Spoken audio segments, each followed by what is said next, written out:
Olá a todos, bem-vindos a mais um debrief, onde vamos dissecar os temas da atualidade da Fórmula 1. Primeiro que tudo, agradecer aos nossos patronos e patronas que, como o Pedro Felipe costuma dizer, ajudam a manter as luzes acesas. Já sabem que podem acompanhar todos os podcasts sobre a NBA, sobre wrestling, sobre tudo e mais alguma coisa através das plataformas do Vamos Falar de Fundo. Chamo a vossa atenção amanhã para o podcast do Vamos Falar de Rallys. Parece que as vitórias no Campeonato do Mundo de Rallys também são como o ketchup. Vem uma e vem logo a segunda a seguir. E nós vamos começar a analisar a atualidade da Fórmula 1 e começamos aqui pelo tema que agitou a última semana, que foi a notícia da confirmação de que Jean-Pierre Lambiase, o icónico engenheiro de Max Verstappen, vai deixar a Red Bull em 2028 para se juntar à McLaren. Lambiase vai assumir o cargo de Chief Racing Officer, uma posição estratégica dentro da equipa da McLaren, que estava a ser que era ocupada por Andrea Stella. Começo por ti, Alexandre. Até que ponto é que a saída do Jean-Pierre Lambiase pode ter um impacto no futuro do Max Verstappen? Bem, antes de tudo, olá a todos. Já tinha saudades de aqui estar, especialmente um debriefing que não temos que ouvir os erros do meu amigo Pedro Felipe e do meu vagamente conhecido Guilherme Nunes. Portanto, é um prazer estar aqui convosco. Em relação ao Jean-Pierre, bem, primeiro, eu acho que saber com mais de uma época e meia de antecedência que ele vai sair, isto qualquer dia não há silly season, não começas a ter a silly season uma década antes. Né? Isto não mete piada nenhuma assim, assumindo que isto foi uma coisa premeditada. Eu compartilho aqui com algumas opiniões de outros podcasts, não tão bons como o nosso, mas que também fazem pela sua vidinha, que é que se isto não será também uma consequência da decisão do Max. E porquê é que eu acho isto? São 10 anos juntos, e se forem, eu dei o meu trabalho de ir ver. Nos últimos 30 anos, nenhum campeão do mundo ganhou mais do que um campeonato. Mudaram de engenheiro ao longo das repetições das vitórias. Portanto, o senhor sabia lidar muito bem com o Max, aliás. É talvez a pessoa que melhor sabe puxar as orelhas ao Max quando é necessário. E até de vez em quando o Max pede desculpa ou diz que ele tinha razão. Portanto, acho que há ali uma relação que ultrapassa. É como aquela pessoa que tu tens no emprego também é teu amigo e, portanto, tu podes gritar e podes coisas, mas sabes perfeitamente que aquilo está dentro do normal e que é tudo intencionado para ter o melhor resultado. Agora, o que é que será que ele vai fazer para a McLaren? Porque entre Chief Racing Officer, entre não sei que, interim principal, whatever. O que eu sei é que é uma saída de peso e que não é normal separarem-se um piloto do engenheiro. Portanto, eu acho que além do que pode vir a McLaren a ganhar com isto, e se olharmos aqui para o que tem sido mais fraco na McLaren, às vezes até alguma capacidade de decisão ou de comunicação, é o que é que ele leva para a McLaren, que traz conhecimentos de uma equipa com muitos campeonatos, que tem sido ótima muitas vezes em coisas em que a McLaren não tem sido nos últimos 2 anos. Eu acho que o maior impacto do que o Jean-Pierre Lambiase, que até é uma figura que eu acho muita graça. Eu acho muita graça, especialmente quando eles ganham uma corrida ou ganham um campeonato do mundo e iam no carro para o pódio a discutir o que é que tinha corrido mal na corrida e os travões, não sei o quê. Portanto, mostra o nível de comprometimento dos dois. É o que é que isto significa. Eu continuo a achar que isto significa que o Max já tomou uma decisão para o futuro. E isto digamos, o que acontece depois da decisão do Max. Luís, muito se tem falado sobre a importância do Jean-Pierre Lambiase na Red Bull. Achas que um engenheiro de corrida tem assim tanta importância? É quase que parece que ele desenha um carro. Ei, olá a todos. E neste mundo da Fórmula 1 moderno, não é assim já de agora, já de alguns tempos para trás, o engenheiro de pista é como se fosse a pessoa fora, é o transplante do piloto quando está na boxe. Ou seja, existe uma relação de confiança gigante entre o piloto e o engenheiro para que as vitórias aconteçam. Nós vemos, como o Alexandre estava a dizer, casos de grande sucesso, já o Schumacher com o Ross Brown, com o próprio Hamilton com o Toto Wolff e agora o Max com o Jean-Pierre.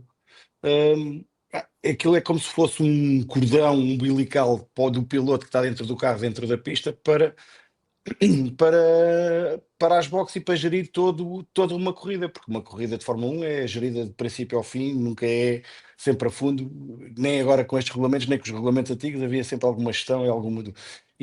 O piloto dentro do carro hoje em dia não tem toda a informação e a relação que existe entre um piloto e o seu engenheiro é fundamental para ter sucesso. E a prova está, quem mais foram 71 corridas, o sucesso que eles tiveram. Não é à toa que nós falávamos o ano passado, por exemplo, entre a relação entre o Hamilton e o seu engenheiro de pista, que aquilo era de bradar aos céus, não havia comunicação. Portanto, acho que esta saída do Jean-Pierre para o Max já está decidido. Acho que até o próprio Max, o edifício é o mesmo, mas cada vez que lá entra, as pessoas são completamente diferentes daquilo que eram há 2 anos atrás. Portanto, eu acho que esta saída dele é um pronúncio da decisão do Max, seja ela qual for, se é para ir para outra equipa ou mesmo para parar na Fórmula 1. Alexandre, esta é a mais recente saída da Red Bull. As saídas anteriores foram todas atribuídas a algum desconforto que existia na equipa por causa do caso do Christian Horner. Como é que se pode continuar a justificar toda esta hemorragia de talento desta equipa? Eu, por acaso, não li as tuas notas sobre o que ias falar, que tiveste 3 dias a fazer, por acaso não li. Mas eu vou já dar uma resposta que vai desbaratirar isto tudo. Porque se é verdade que saiu muita gente importante, eles sofreram um bocadinho. Eu só queria relembrar que o ano passado, por esta altura, andávamos aqui a dizer que o Max não ia ter hipótese, e coitado da Red Bull, e isto era das saídas.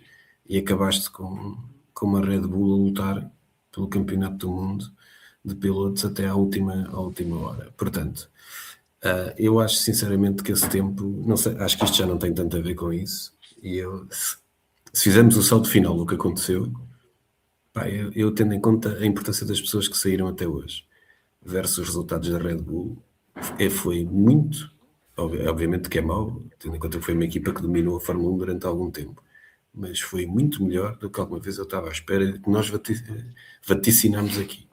Portanto, eu acho que esta por cima é uma coisa para 2028, não é ninguém bater com a porta e dizer tenho que ir já embora porque isto está péssimo. Acho que é uma coisa programada. Sabes lá quem é que também vai para a McLaren em 2028? Pois, isso também é verdade.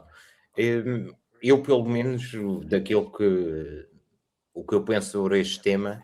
Eu pensei que, agora deixa-me fazer de moderador, eu pensei que ias dizer que impacto é que tem isto para a McLaren, sabendo que já vai entrar uma pessoa deste calibre em 2028? O que é que isto diz às pessoas que lá estão? Ou o que é que está programado para elas? Luís, podes responder. Não, o que eu acho é que eles estão a preparar o futuro, mais uma vez estão a jogar no futuro, e bem, porque já se houve rumores que o André Stella poderá sair, e ele já tem lá a pessoa com o perfil certo para ser um futuro time principal. Mesmo que o Stella fique lá, vai libertá-lo para outras funções, que ele neste momento acumula as duas. E ele vai tapar um buraco que vai libertar o Stella para determinadas funções, como chefe de corrida e chefe para mais algumas coisas. E vai deixar libertar o Stella para ser supervisor sei lá, de outras coisas que se calhar ele neste momento não consegue ser, ou acumulando várias funções. E depois, mesmo que o Stella saia, eu acho que ele já tem lá a pessoa com o perfil para ser o team principal. E depois há outra coisa que é, eles aos poucos e poucos vão cortando, vão debilitando os rivais. A Red Bull, eles já foram roubar mais alguns engenheiros e mais algumas key figures à equipa da Red Bull. Portanto, estão a enfraquecer, também enfraquecem um rival. Mas Não é acho nada que que a Red Bull não acho- tenha feito no passado, foi assim que cresceu. exatamente. Exato. Mas isto é assim, Há mas uma agora a receita própria. base que é Não sempre é? igual. Agora a Red Bull, naquele panóplia de empregados que tem, que é uma equipa que são de 1200 pessoas, há de haver certamente gente com feitios e possibilidades e carreiras que queiram ocupar o lugar do Jean-Pierre. São ciclos, nada é eterno, nem ninguém é substituível. Isso é Cabe coisa ao que me Laurent, ao diz, Mekies desculpa. encontrar. Não, cabe agora ao Laurent e Mekies encontrar o substituto do Como é que Jean-Pierre. já ninguém se lembra que foi um dos responsáveis pelo projeto do Halo, mas pronto. Exato. Exatamente. E se repararem, o Jean-Pierre Lambiase, que eu digo sempre mal o nome do senhor, digam lá se não tem exatamente o tipo de pessoa para deixar continuar o americano, que é o CEO da McLaren, andar lá a dar conferências e andar efusivo e ele estar ali calmo, a fazer exatamente o que é preciso dizer e a dizer certinho. Não podemos esquecer que Ele este está foi o senhor que disse ao Max, já não sei qual é que foi o grande prémio, em que ele estava todo chateado que fez a Q3, entrou na Q3 por uma nesga e começa a resmungar à grande e ele deixa-o falar e depois diz assim, pronto, ok, então o que é que querias fazer? Querias ficar sem pneus? Querias fazer não sei o quê? Diz lá, o que é que querias fazer? E depois o Max faz pole position e no meio de arranja-mata desculpas diz, desculpa mate. Portanto, Tá. este é Claro. o E tipo chamou de... criança ao Max numa Pois transmissão, foi. no Being Childless. Eu acho que ele já Tem o perfil, certo?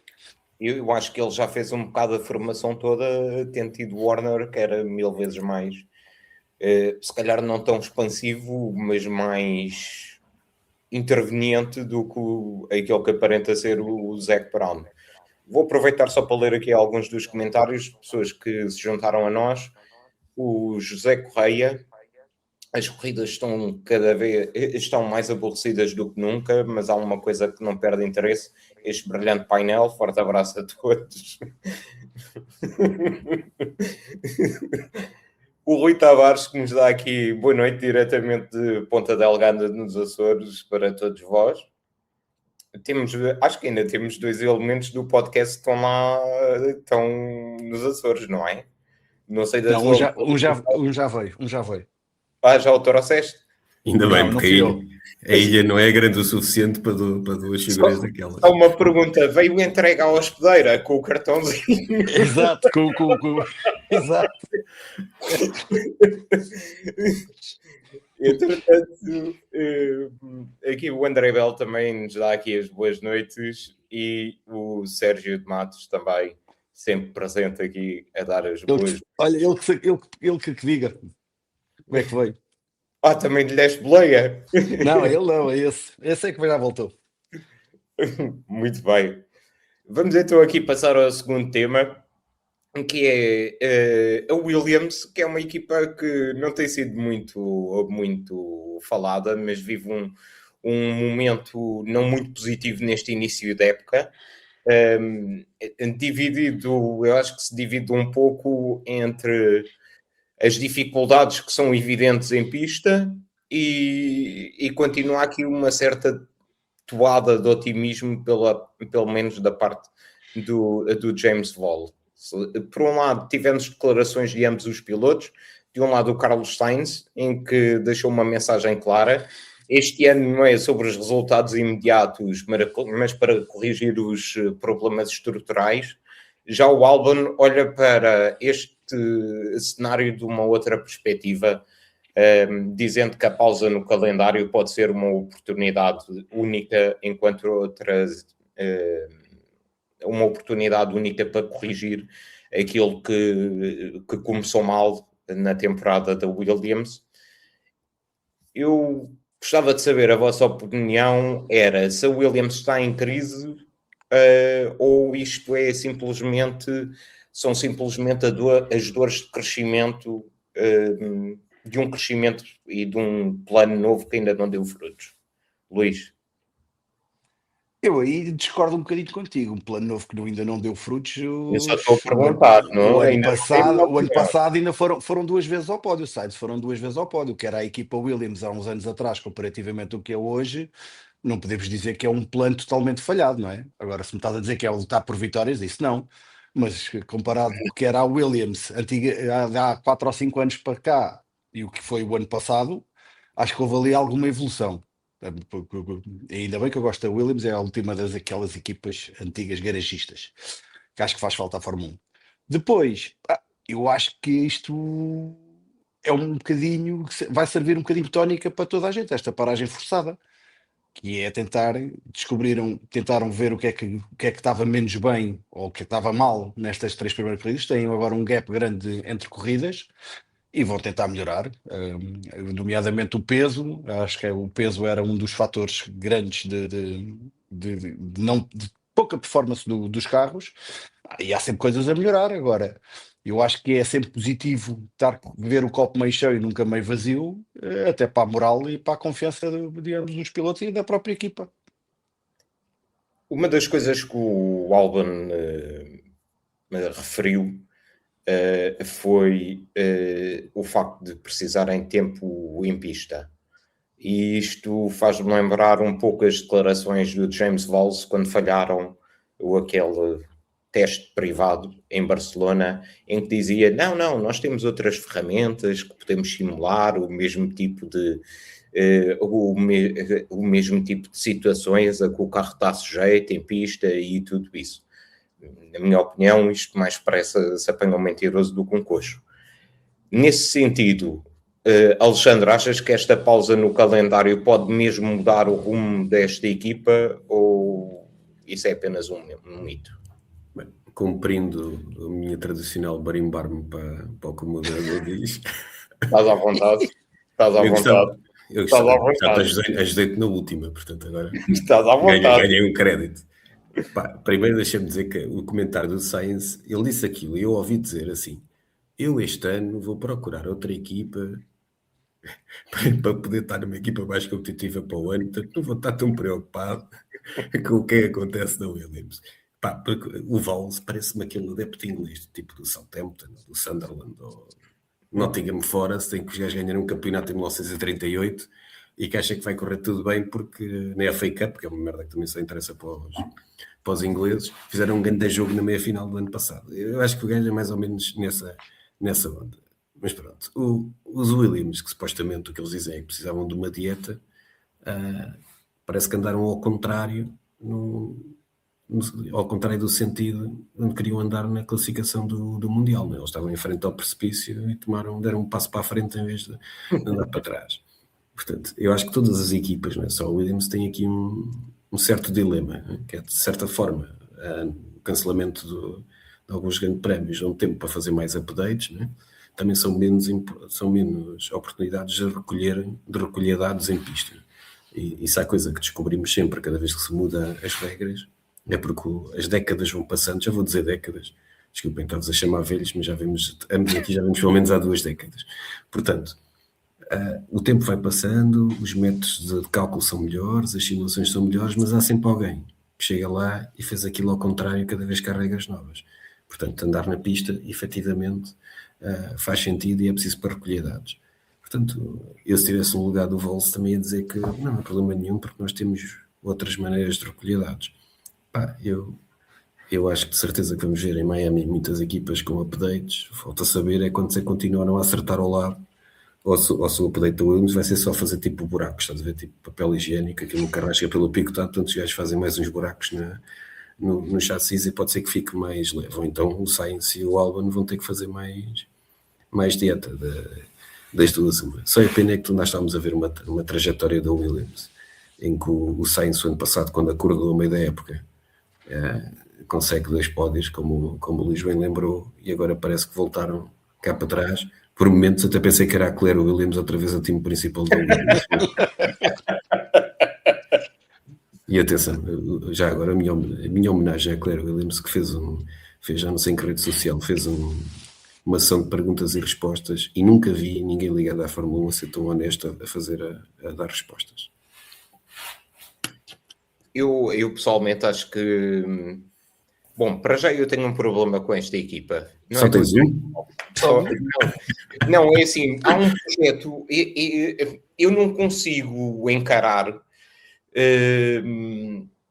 uma equipa com possibilidades de evoluir quando um dos engenheiros é o Pat Fry.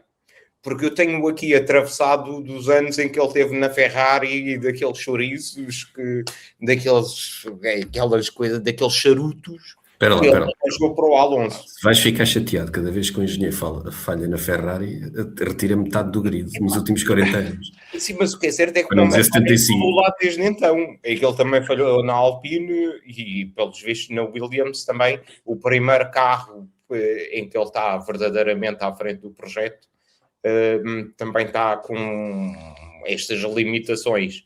Por isso eu tenho sempre alguma dificuldade em conseguir associar o Pat Fry a um projeto de sucesso. E, portanto, não me surpreende, muito sinceramente, a situação em que o Williams se encontra.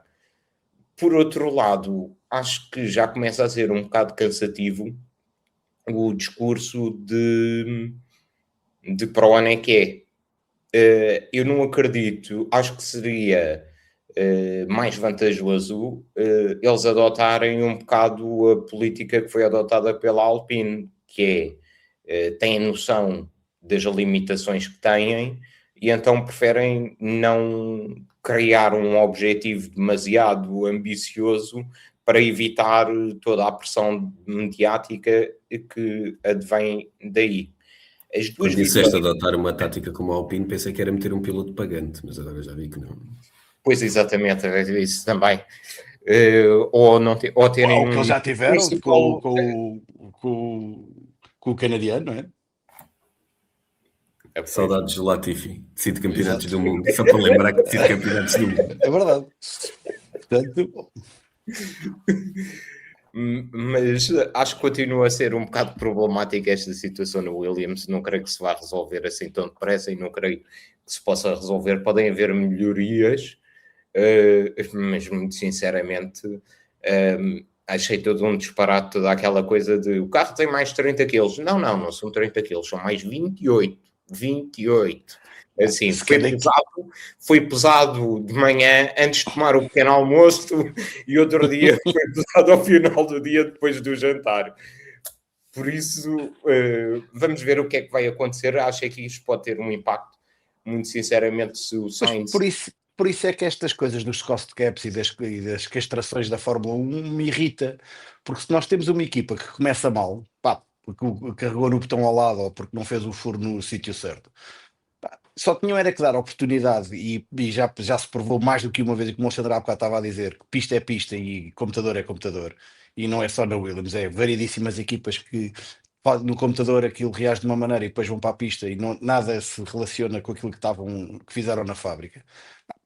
Se eles têm a oportunidade de testar, se querem gastar dinheiro, ninguém tem nada a ver com isso, deixem-nos testar, porque eu acho que só isso próprio só vai engrandecer o desporto, porque o que é que interessa, mesmo pensando no futuro do desporto, se é que isto ainda é um desporto, teres uma equipa a dominar e depois, por falta de tempo ou por falta de meios, porque não conseguem testar e evoluir, tu tens, para chegarem lá, demoram 2 ou 3 anos. Eu acho que isto não faz sentido nenhum.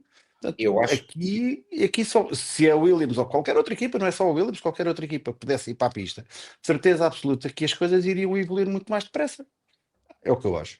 Eu concordo plenamente contigo e continuo a não compreender porque é que eles podem testar carros com 3 anos em pista e não podem testar com o carro da época atual para fazerem desenvolvimento do carro. Não creio que o custo seja muito diferente de testar com um carro de há 3 anos. E mesmo que seja, quem tem, quem não tem arreia. Temos pena. Sim, sempre foi assim e sempre será. Sim, mas independentemente disso, este para mim é o contrassenso que me salta mais à vista. É que não tem lógica nenhuma poderem testar com um carro de há 3 anos e não poderem testar com o carro que têm atualmente. Principalmente porque numa época como esta, em que há diferenças substanciais entre as equipas, e se calhar, se isso fosse permitido, não tinham que vir aqui com este este balance of performance encapotado, que é o ADO hoje, de poderem fazer upgrades de acordo com as unidades motrizes, de acordo com o déficit em relação à unidade motriz mais potente. Enfim, são aquelas contradições da Fórmula 1. Vou voltar, não sei se ele deixa-me só dizer uma coisa, eu acho que o James Valls ia estar preocupado com outra coisa, que é, nunca sabe se a Cadillac e a Aston Martin não trazem também upgrades que funcionam, e portanto... Exatamente. Não é que agora há muita equipa confortável com uma que anda lá a aprender este ano e com outra que correu ainda pior o desenho, portanto, mas ambas podem trazer upgrades, portanto. Ambas as duas. Nesse sentido, eu acho que os problemas da Aston Martin são mais de fundo. Mas são juntas, são problemas de juntas. Acho que são mais graves e poderá demorar mais algum tempo a resolver. Mas, por exemplo, a Cadillac acho que está muito relacionado com o facto de ser uma equipa jovem e inexperiente nas próprias... mesmo na forma como gerem as operações durante o fim de semana de corrida, ou aquilo que conseguem fazer para, através de afinações, extrair mais daquela unidade motriz, que provavelmente é a segunda melhor neste momento na grelha, que é a da Ferrari. Por isso acho que efetivamente é uma das equipas que vai beneficiar bastante com esta pausa inesperada de um mês, porque são coisas que podem fazer em fábrica e obviamente todas as equipas precisam de tempo em pista, mas não creio para a resolução destes problemas da Cadillac seja assim tão fulcral o tempo de pista como poderá ser eventualmente para a Williams e para a dieta que tem que impor ao carro. E percebeste como eu te passei a deixa para entrar no tema da Cadillac aqui em grande? Exatamente. Isto é muito bom, isto é muito à frente. Está super afinado este trio. Exato, isto está muito à frente. Vou só fazer aqui mais uma pausa só para lermos aqui alguns comentários que chegaram entretanto. O Vítor Manuel Fialho, boa noite a todos, saudações da Benedita e Alcobaça. Paulo Muas, que retirou as hashtags, está em falha. Boa noite a todos, desde Águas Belas, like feito e veja Águas Santas. Vê-se mesmo que não ouvias o trânsito na rádio quando as pessoas vinham o trânsito na rádio. Toda a gente sabe onde é que fica Águas Santas por causa disso. E o SDM, mais uma vez, a Williams parece uma tia minha que está em dieta desde 1983. Está certo, é mais ou menos isso que se está a passar ali com aquele carro. Entretanto, a Cadillac veio anunciar que está tudo a correr conforme o planeado no desenvolvimento da unidade motriz para entrar no Campeonato do Mundo em 2029. Eu começo já por ti, Alexandre, porque há aqui uma parte que me deixa um bocadinho inquieto, que é, eu tinha esperança que antes de 2029 estas unidades motrizes já lá não tivessem. Significa isto que vamos ter que continuar a assistir a este tipo de corridas até 2029? Se queres que diga, eu acho que as declarações do senhor, cujo nome eu não me atrevo a pronunciar... Tens sorte de não ser da Honda.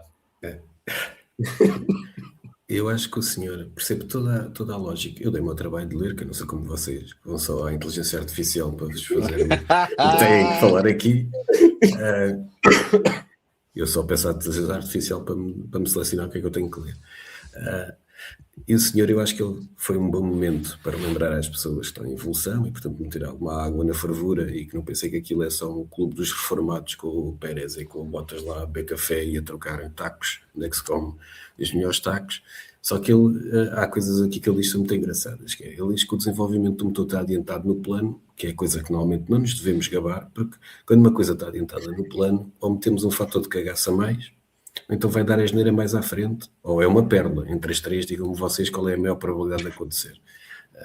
Por norma, espero até que para ser divertido que fosse uma pérola, mas dizem a história que normalmente quando dizes vais muito à frente no plano, está a correr muito bem, dá a asneira mais à frente, ou fizeram foi um um cronograma que tinha semanas e semanas a mais. Mas ao mesmo tempo que diz isto, diz que afinal aquilo só está pronto em 2029 e se mudarem as regras do motor não há problema nenhum, porque também vai estar pronto em 2029, que é assim uma coisa daquelas tipo a CEO que diz, não é? Porque o gajo disse aquilo e a equipa técnica fez toda assim. Como é que é possível? Pá, no entanto, eu acho que aquilo foi muito uma entrevista para relembrar que isto tem um período, que eles são uma equipa profissional, que tem algumas pessoas com experiência e que têm um plano para chegar onde querem. E nesse sentido, a maioria da entrevista está bem. Agora, houve ali umas partes da entrevista que acho que o senhor estava a tratar da vida dele e a dizer que sim, está tudo ótimo, patrocinadores que continuem connosco, não há problema nenhum. Nós temos 2 ótimos pilotos, estão a fazer corridas espetaculares entre eles os dois cá atrás.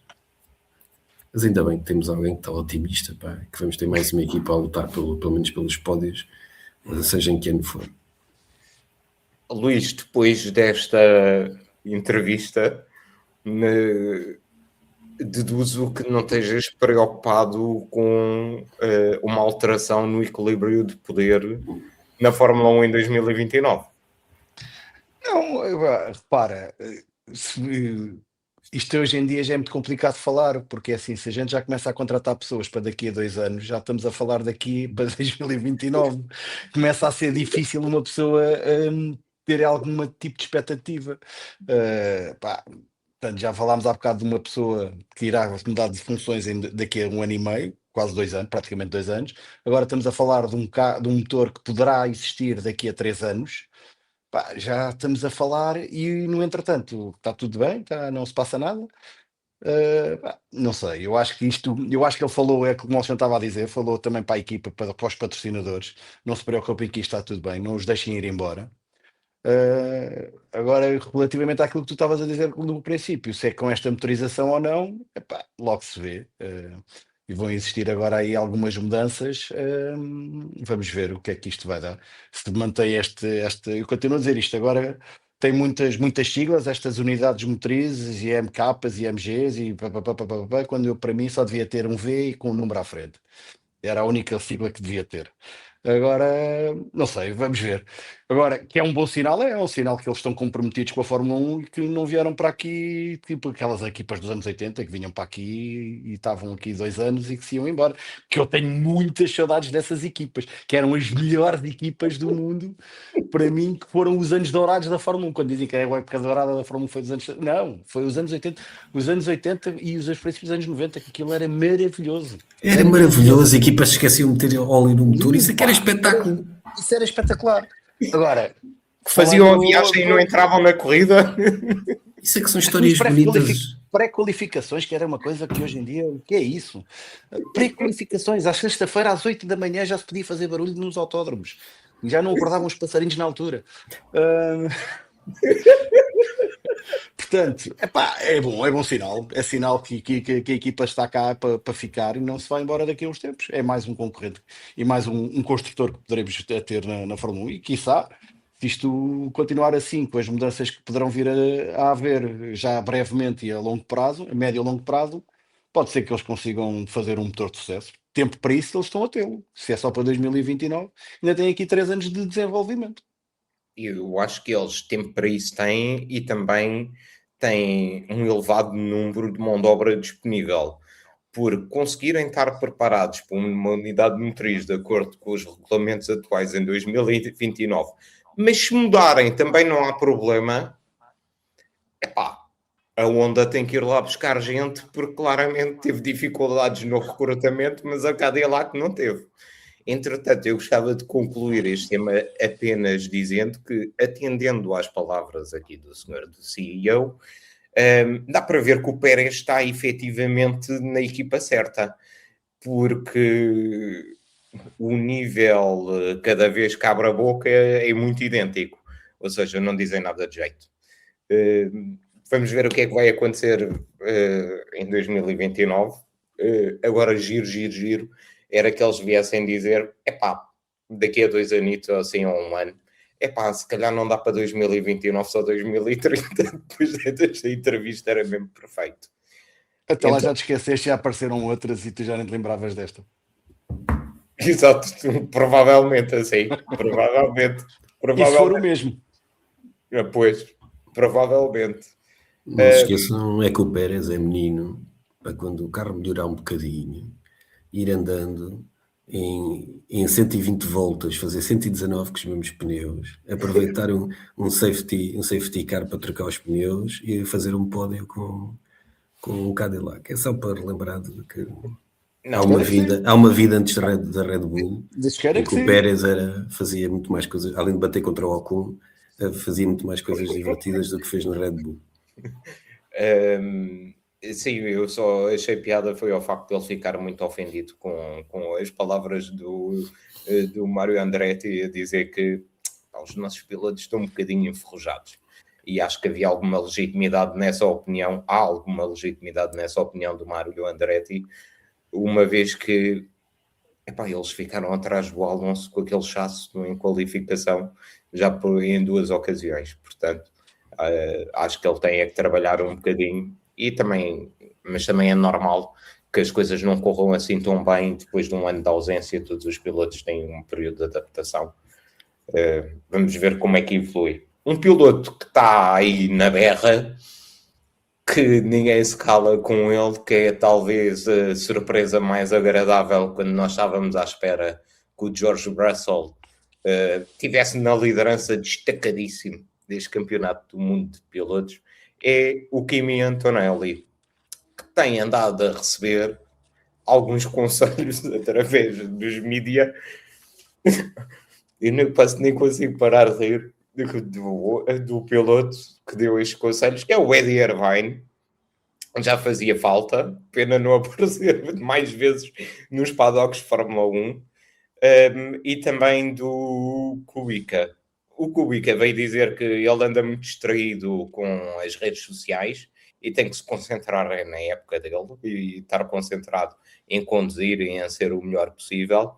Por outro lado, o Eddie Irvine veio dizer: sim senhor, temos piloto, ele é capaz de lutar pelo campeonato do mundo, é capaz de fazer frente ao Russell, e pela própria experiência do Eddie Irvine, ele veio logo dar um alerta ao Toto Wolff, dizer: depois não venhas cá com ordens de equipa, se faz favor. Parece que isto é o facto de estarmos no mês de Abril sem corridas, e lembramos do último vencedor, não é? Do último fim de semana, e isto é uma hype demasiado grande para um piloto ainda tão novo. Não acham que isto pode pôr mais pressão sobre o piloto, que é aquilo que estes dois tentam evitar que ele tenha? Luís? Começando, grande Eddie Irvine, já tínhamos saudades dele. Há muito tempo que não aparecia, é daquelas figuras icónicas que acho que nunca deviam ter desaparecido do mundo da Fórmula 1. Só tínhamos era a ganhar e cada vez que ele aparece, só diz coisas boas. Não, de facto o Antonelli é uma pessoa, é um piloto que eu acho que vai ser capaz de lutar pelo campeonato do mundo. Se quisermos comparar, tu tiveste um piloto na McLaren que foi candidato ao campeonato do mundo, nem foi na segunda época, foi na época de estreia, com um carro dominador. Depois foi ganhar 7 campeonatos e no segundo ano foi campeão, que entrou na Fórmula 1. Portanto, o Kimi Antonelli tem todas as condições e está na equipa certa, ainda para mais com estes regulamentos, e eles, pelos vistos, acertaram no jackpot. Para já é o que tem o melhor carro, não quer dizer que o venham a ter no final do ano, mas para já é o que tem, é o melhor carro. E eu acho que tem todas as condições para ser um candidato ao título. Se o vai ganhar ou não, também não te consigo dizer. Agora, que acho que ele tem todas as condições, é um piloto rápido, é um piloto, lá está, mais uma vez, tem um engenheiro de corrida com muita experiência, que já ganhou muita coisa, que poderá ajudá-lo. Tem um chefe de equipa, um dono de equipa, que foi a pessoa que o apostou nele, bem ou mal foi a pessoa que apostou nele, portanto ele tem que fazer vingar a aposta. Portanto, eu acho que ele tem todas as condições e já vimos que é um piloto rápido, é um piloto Claro que comete alguns erros, fruto da sua inexperiência e da sua juventude, mas sim, acho que já passou o trauma de ganhar a primeira corrida e agora, e ele até numa entrevista, até sem querer, e agora o próximo objetivo será ganhar o Campeonato do Mundo e esse descaindo. Mas sim, acho que faz todo o sentido, né? E acho que vai ser um ótimo candidato ao título e acho que vai ser a nossa safa. Acho que sim, para a época de 2026, se as coisas se mantiverem, pelo menos temos luta dentro da equipa. E Deus quer é que não hajam ordens de equipas, que a gente quer é que, que os fabricantes e os trabalhadores de fibra de carbono tenham um dinheirinho ao final do mês para pôr comida na mesa. Alexandre, não achas que se está a criar uma expectativa demasiado grande para um piloto tão jovem que só está na segunda época de Fórmula 1, teve uma primeira época inconsistente, ao fim e ao cabo acaba por ser apenas um piloto de 19 anos? Não achas que isso poderá aumentar demasiado a pressão sobre os ombros dele? Então vamos lá. Estava só de dizer, Se faz favor. que o maior fã do Antonelli é o Vasco Pinheiro, mas não seja para fazer a vida negra ao Russell. É maior fã do Antonelli, está aqui a terceira, e aposto que foi ele que ligou ao Irvine e ao Kubica para darem conselhos. Segundo, acho que o Wolff ia adorar que o Antonelli ganhasse, ou ambos disputassem o Campeonato do Mundo. Ainda faltam muitas corridas. Volto a relembrar como é que começou o Campeonato do Mundo do ano passado e os outros dois anteriores. Porque ia ser a história de milhões para o Toto. E o gajo quer ganhar milhões, e se preferência contar uma história linda de que ele até antecipou a entrada do Antonelli na Fórmula 1 porque viu que ele era espetacular. Então ele que já tem um ego porreiro, como aliás quase todas as pessoas que estão na Fórmula 1 em cargos de liderança, então aí é que não ia caber dentro das camisas que já estão apertadas pelo tamanho dele. Sobre o Irvine, eu só tenho pena que a lenda que é o Irvine,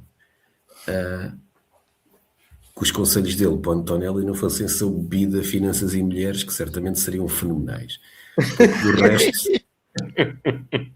Do resto, o que ele de facto pode ensinar ao Antonelli é o que não deve fazer para perder um campeonato do mundo, porque o Irvine foi-lhe dado quase um campeonato do mundo para ganhar e ele conseguiu o mais fenomenal, que foi perdê-lo. Portanto, ele, entre os muitos, e está longe de ser um piloto lento, não é propriamente a melhor pessoa para dar conselhos ao Antonelli.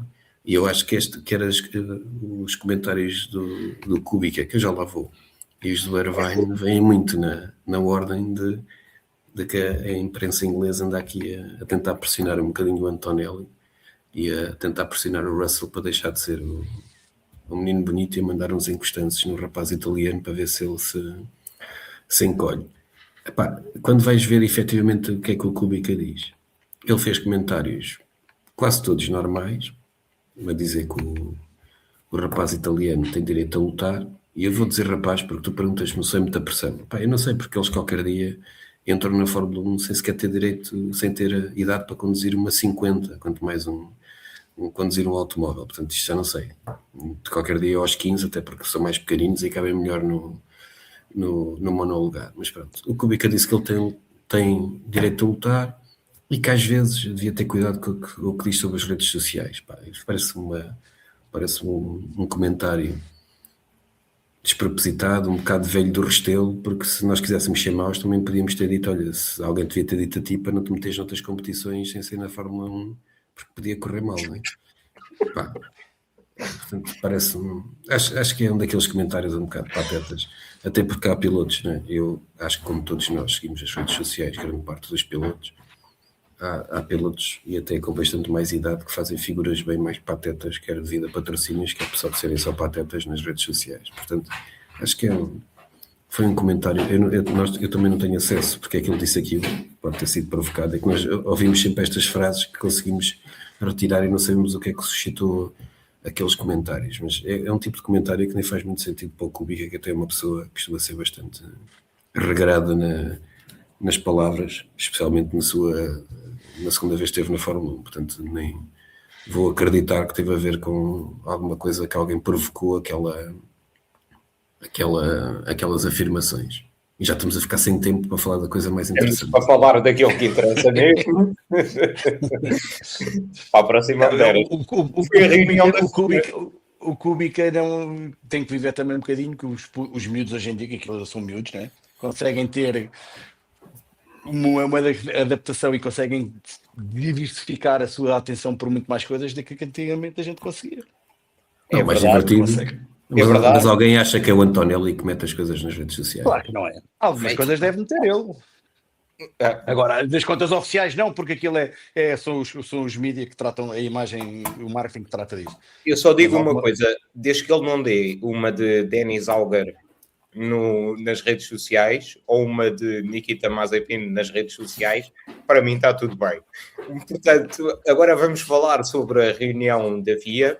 Como sabe, a Fórmula 1 tem estado numa fase algo delicada, e que motivou uma reunião da FIA para discutir alguns dos temas mais sensíveis relacionados com este início de época. A FIA acabou por anunciar que esta foi a primeira de várias reuniões que vão decorrer durante o mês de abril, com vista a algumas alterações já para o Grande Prémio de Miami, sendo que o foco está na forma como é feita a gestão da energia e também na questão das diferenças de velocidade entre os carros, que foi uma das causas, foi a causa apontada para ter ocorrido o acidente do Berman em Suzuka. Luís, começo por ti. Parece-te que eu vou só fazer aqui, eu não queria dizer já, mas vou dizer, eu fiquei um bocadinho inquieto com o comunicado da FIA, porque fala lá, apesar de estarmos a ter corridas excepcionais. Emocionantes. Emocionantes, exato, emocionantes. Estarmos a ter corridas emocionantes. E eu pergunto-me se isto é uma operação de cosmética ou se eles efetivamente já têm a noção que erraram com estes regulamentos. Bem, começando, eles também não podiam partir a cara dizendo que isto é uma grande porcaria, que erraram ao fim e ao cabo, em toda a linha, né? Portanto, eles também não podiam dizer isso. Segunda questão, esquece que tu não gostas deste regulamento e esquece que estás a ver uma corrida sem som. E que nunca ouviste um barulho de Fórmula 1 e que não sabes o que é Fórmula 1 e que acabaste de ver, sentaste à frente de uma televisão e começaste a ver corridas. Queres mais emoção que aquilo? Também temos que pôr a bola desse lado. Esquece que tu viste Fórmula 1 antigo, sentaste à frente em 2026, foi a primeira corrida que tu viste, pá, e se me conseguis dizer que aquilo não é emocionante, pá, para quem não sabe o que é a história da Fórmula 1, aquilo é emocionante. Eles também têm que defender a dama deles. Não podiam partir a cara. Agora, que é um facto... e outra coisa, que é assim, estes regulamentos não foram decididos só pela FIA. Houve uma data de reuniões, que muitas partes concordaram com este regulamento. A bem ou a mal, mas o que é um facto é que todos assinaram. Agora, também é muito bom eles reconhecerem que há algumas mudanças a fazer. Mais vale, não é? Acho que é bom sinal eles reconhecerem. Antigamente, se tivesse lá um presidente antigo da FISA, um senhor francês, que se calhar as pessoas não sabem quem é, um Jean-Marie Balestre, que esse era um verdadeiro ditador, esse de certeza absoluta. Era um democrata, absoluto. Um democrata nato. Exato. E um diplomata. Exatamente. Portanto, eles reconhecerem que há algum ajuste a fazer é bom sinal. Agora, o que é que vai resultar daqui também não te consigo dizer, porque eles também ainda não sabem bem o que é que irá resolver. Só dia 20 de Abril é que irá haver propostas mesmo concretas. Espero que sim. Agora que venha esta questão do super clipping, mesmo que ponham os carros mais lentos, porque nós não conseguimos ver se eles fizerem uma volta em 1 minuto e 20 ou 1 minuto e 25, para ti é igual. Se eles conseguirem andar a fundo, melhor ainda, para não ver estas diferenças, esta gestão de bateria, que a qualificação é das coisas mais espetaculares que existe e com este regulamento, infelizmente, não está a ser. Vamos esperar para ver. Eu espero que sim, que saiam boas propostas. Não deve ser uma coisa de um dia para o outro, porque estes regulamentos e qualquer alteração que se faça não deve ser fácil de implementar. Mas estão no bom caminho e acho que é bom sinal haver estas reuniões de melhoramento. Alexandre. Agora não se está a tentação de dizer nada, que era para também não ia ligar nenhuma ao que tinhas de dizer. Portanto, Exatamente, por isso é que eu deixei aqui carta branca. Bem, o Luís Tiago Martins já me facilitou a vida, nem eu esperava outra coisa do seu brilhantismo, que é que nós parece sempre isto que as equipas chegaram aqui e dizem: como é que isto aconteceu? Parece que eles não sabem das regras há 2 anos e já não tinham até comentado isto. Parece que foi uma mega surpresa. Portanto, eu acho que temos aqui uma desculpa para limpar a cara, como disse o Luís Tiago Martins, que é o acidente do piloto favorito do David, não é? Que é o Oli, é o piloto favorito dele. Ainda o havemos de ver ganhar um campeonato do mundo com a Ferrari e o David a ter que voltar atrás e ir com flores entregar-lhe. Há umas coisas prometidas, umas voltas numa estátua qualquer, numa rotunda ali em Lisboa. Não há cá nada disso. Eu só vou continuar a dizer uma coisa. Foi uma boa corrida na Arábia Saudita, não foi uma corrida fantástica. Só isso. Muito melhor carro. Só isso. Pronto, o piloto favorito do David arranjou a desculpa perfeita para se assumir aqui algo mais geneira. O tema da segurança é sempre alguém que não vai... Uma coisa que nunca ninguém vai meter em causa. Obviamente que o maior tema é aquela frase espetacular, arranjar um termo espetacular do super clipping, que basicamente que é andar mais devagar numa mudança superior para maximizar a recolha de energia, que é quando tu metes computadores a pensar qual é a melhor forma de fazer as coisas, eles só falta dizer que é fazer uma pista com grandes declives ou sempre a descer, que era para recolher sempre o máximo de energia. Portanto, as diferenças de velocidade, o que eles querem, os temas deles, as diferenças de velocidade, o acabar energia nas retas, e para mim o que é mais relevante, que é não podemos ter uma volta de qualificação na maioria das pistas no limite. Portanto, porque o desporto motorizado é andar o mais depressa possível com o material permitir. Se tu já crias regras que fazem com que isto não seja permitido, isto não é bem desporto motorizado.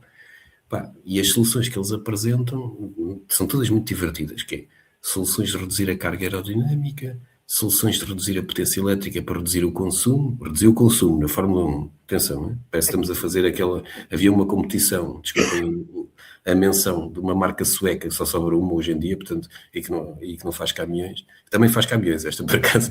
Portanto, parece que é o curso dessa marca, que antigamente havia. E arranjar mais soluções para maximizar a recolha de energia. Portanto, o que é que isto é? Isto são tudo soluções para um problema que não devia existir. Portanto, isto parece o gajo que inventa um guarda-chuva para andar dentro de casa porque chove em casa, quando o problema é que não devia chover em casa, não é? Portanto, andamos a arranjar soluções para problemas que não deviam existir. Meus amigos, o problema não é a forma como se coloca a energia no asfalto, nem como se recolhe. Eu para mim, até dou de barato que a energia venha de combustível sintético, de eletricidade criada pelo bater das asas de uma borboleta encantada, mais verde do que isso não pode ser. Agora, a Fórmula 1 deve servir para que os pilotos e a máquina consigam colocar sempre, o máximo de vezes possível, 100% colocar energia no asfalto para serem o mais rápidos possíveis a dar a volta à pista. Portanto, o que se deve perseguir é isto, não é arranjar soluções, não é criar um guarda-chuva para se utilizar dentro de casa porque está a entrar água pelo telhado que não funciona. Para que criar soluções para um problema que não devia existir? Isso até parece que é o departamento técnico da Ferrari que anda aqui a criar os regulamentos. Portanto, isto é tudo muito giro. Sentam-se todos numa mesa, fazem de conta que não sabiam destes problemas todos que iam acontecer, e agora vamos fazer de conta, ainda bem, que o Colapinto, o Oli, quer andar sempre a 100%, e o Colapinto, mesmo com uma mudança a baixa recolher energia, ainda se tentou defender, que é para arranjarem todos uma maneira de saírem disto com a cara limpa, em vez de admitirem que se enganaram, que era uma coisa muito porreira, mas que ninguém pode fazer. Portanto, bem-vindos à política na Fórmula 1 no século XXI. Eu acho que parte da posição da FIA também ficou mais explícita pela entrevista que o Nicolas Tombazis deu ao The Guardian, em que vem desvalorizar um pouco Eu acho que é o sentimento de praticamente toda a gente, mesmo que trabalha na Fórmula 1, e de muitos adeptos, e vem desvalorizar dizendo calma, que isto não é crise total, e que isto só precisa de alguns pequenos ajustes, e que há um problema de segurança e parece ser essa a maior preocupação da FIA. Eu pergunto-me, pergunto-vos se não tivesse ocorrido o acidente do Berman em Suzuka, esta reunião teria sido convocada? Luís? Sim, já estava prevista. Ok. Esta reunião já estava prevista, não, se calhar não com esta urgência de mudar alguma coisa, mas esta reunião já estava prevista ao final de 3 corridas. Agora aproveitou-se, como há este interregno grande, de cerca de 5 semanas, para se fazer alguma coisa. Mas esta reunião já estava prevista no princípio, desde o princípio do ano, que só no final das 3 corridas iria haver uma reunião para avaliar o regulamento técnico ou alguma coisa que tivesse que ser mudado. Portanto, eu acho que sim, e eles também não são parvos, assim, eles querem o produto tem que dar dinheiro. Portanto, eles sabem o que é que isto. Eles vão fazer de tudo pá, para que isto seja rentável. Eu há bocado disse que isto era um negócio, infelizmente. E eu espero que isto ainda continue a ser um desporto e não um negócio. Mas se isto passar a negócio, temos muita pena. Mas acho que sim, acho que a FIA iria sempre fazer esta. Com a quantidade de reclamações que houve, eles iam arranjar maneira de fazer esta reunião. Arranjavam outra desculpa sem ser a da segurança, para não, mais uma vez, para não partirem a cara. Mas esta reunião iria sempre ser feita e algumas mudanças irão ser feitas. Agora, se vão dar resultado ou não, temos que esperar para ver. Algumas vão ser antes para o Grande Prémio de Miami e outras para depois. Vamos ver se resultam. É esperar para ver. Também não sabemos ao certo quais é que vão ser. Alexandre, Portanto, é esperar. para fechar este tema, qual é que são as tuas expectativas? O que é que poderá ficar decidido nas próximas reuniões da FIA que, na tua opinião, possa ajudar a melhorar o espetáculo? Pá, a minha expectativa vão ser desculpas porque não vão mudar nada, né? Estão milhões de euros investidos e, portanto, não vão mudar nada. Portanto, aliás, a única solução lógica é aumentares ou diminuires a velocidade a que a energia sai, que é só uma estupidez, ou aumentares mais forma de armazenar, aumentar. Portanto, vais dar voltas e voltas e não vai sair do mesmo, porque há uma coisa muito chata, é que as leis da física e da química são imutáveis, é uma chatice. Eu vou só dar a minha opinião sobre esta situação. Eu acho que a FIA deu um sentido de urgência a estas reuniões e parece continuar um pouco com esse sentido de urgência no próprio comunicado de conclusão da conclusão daquilo que foi falado nesta primeira reunião. Por outro lado, o Tom Basis, que é o grande responsável por este regulamento técnico, vem dizer que estas regras não estão erradas e que é necessário apenas fazer alguns ajustes para conseguirmos voltar a ter um espetáculo interessante para os pilotos e para os adeptos. Eu reafirmo aquilo que eu disse aqui a semana passada, que é, enquanto a FIA não perceber que não resolve o problema com um painel estético, como aconteceu com aqueles carros em 2012 ou 2013, tinham um degrau no nariz, e não perceber que é necessário avaliar mais a fundo a situação para resolver, vamos continuar a falar isto durante a época toda e se calhar na próxima época. Talvez um pouco de pressão dos sponsors da Fórmula 1 ou até mesmo de alguns operadores que fazem a transmissão das corridas possam vir a ajudar a que mudem a posição. Acabou-se o nosso tempo, portanto agradecer a todos e a todas que nos acompanharam esta semana. Para a semana voltamos para discutir mais alguns temas interessantes neste interregno inesperado da época de Fórmula 1. Obrigado a todos e uma boa noite.